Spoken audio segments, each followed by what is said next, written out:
क्या आपको भी बहुत गुस्सा आता है? क्या छोटी छोटी बातों पर आप अपना आपा खो बैठते हैं? क्या गुस्से में कहे गए शब्दों की वजह से आपके रिश्ते खराब हो रहे हैं? अगर हाँ, तो आज गौतम बुद्ध की यह अनमोल सीख आपका जीवन बदल सकती है।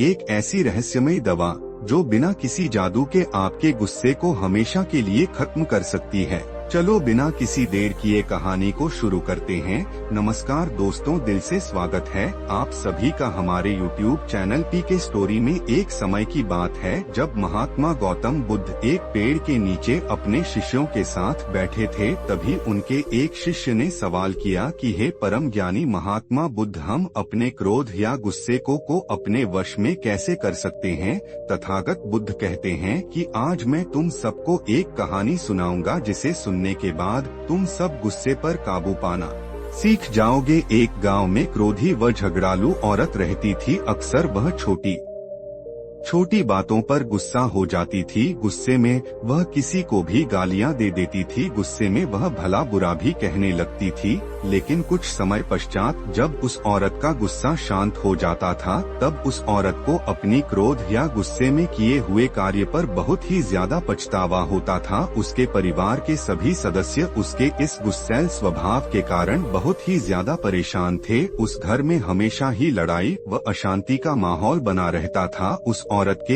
इसी गुस्से वाले स्वभाव के कारण उसके पड़ोसी भी उसे पसंद नहीं करते थे। यह बात उस औरत को भी पता थी कि उसके गुस्से वाले स्वभाव के कारण कोई भी व्यक्ति उसे पसंद नहीं करता है। लेकिन वह कर भी क्या सकती थी?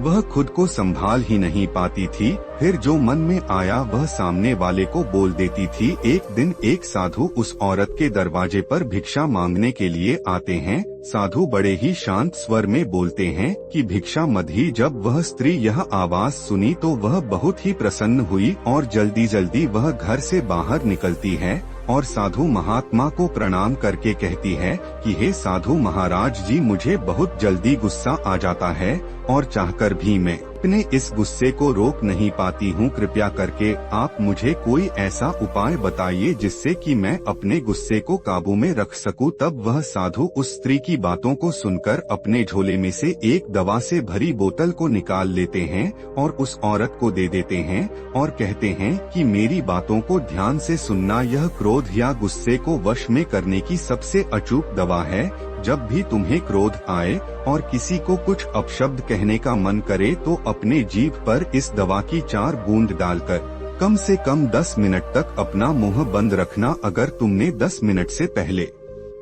अपना मुंह खोल लिया तो यह दवा अपना प्रभाव ही नहीं दिखा पाएगी। इतना समझाकर वह साधु जी भिक्षा लेकर वहां से चले जाते हैं। इसके बाद से वह स्त्री उन साधु द्वारा बताए अनुसार क्रोध या गुस्सा आने पर उस दवा का उपयोग वैसे ही करती थी जैसा कि साधु ने उस स्त्री को बताया था। जब भी उसे गुस्सा आता था तो वह उन बोतल में से 4 बूंद निकालती और अपनी जीभ पर डाल लेती थी और 10 मिनट तक वह शांत रहती थी। ऐसा वह हर बार करती जब भी उसे गुस्सा आता था। इस प्रक्रिया को कुछ दिनों तक करने के बाद उस औरत को गुस्सा करने की आदत धीरे धीरे छूटने लगी। अब उसे पहले से कम गुस्सा आता था और गुस्सा आता तो वह बर्दाश्त भी कर लेती थी। जब 1 महीने बाद पुनः वह साधु उस स्त्री के दरवाजे पर भिक्षा लेने पहुँचते हैं तो वह औरत दौड़कर साधु महात्मा के पास आती है और उनके पैर पकड़कर कहने लगती है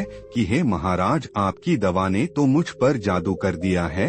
आपकी दवा के प्रभाव के कारण अब मुझे बात बात पर गुस्सा नहीं आता है और मेरे घर परिवार में भी अब शांति का वातावरण रहता है। उस स्त्री की बातें सुनकर साधु मुस्कुराते हुए कहते हैं कि बेटी, उस बोतल में क्रोध या गुस्से की कोई दवा नहीं थी, बल्कि वह बोतल तो एक सामान्य पानी से भरी हुई थी। तुमने अपने गुस्से पर काबू उस दवा की वजह से नहीं बल्कि चुप अर्थात मौन रहने की वजह से पाया है। जब भी तुम्हें गुस्सा आता था तो तुम उस बोतल में से 4 बूंद निकालकर अपने जीभ पर डाल लेती थी और 10 मिनट तक तुम कुछ नहीं बोलती थी। तुम्हारे उस शांत रहने की वजह से तुम उस गुस्से पर काबू पाना सीख गई, क्योंकि गुस्सा जब भी किसी को आता है तो वह गुस्सा होता है, क्षणिक ही समय के लिए रहता है। लेकिन अगर उस थोड़े समय में आप खुद को संभाल ले तो गुस्सा अपने आप शांत हो जाएगा। कहानी का सार बताते हुए गौतम बुद्ध अपनेते हैं कि गुस्से पर काबू सिर्फ मौन रहकर ही पाया जा सकता है, क्योंकि गुस्से में इंसान अपने मुंह से अपशब्द कहता है, जो कि नए झगड़े व परेशानियों को जन्म देता है। इसलिए क्रोध या गुस्से के समय मौन धारण कर लेना ही गुस्से को वश में करने का एकमात्र अच्छा तरीका है। अगर आपको वीडियो अच्छी लगे तो वीडियो को लाइक और चैनल को सब्सक्राइब करें, जिससे आपको ऐसी वीडियो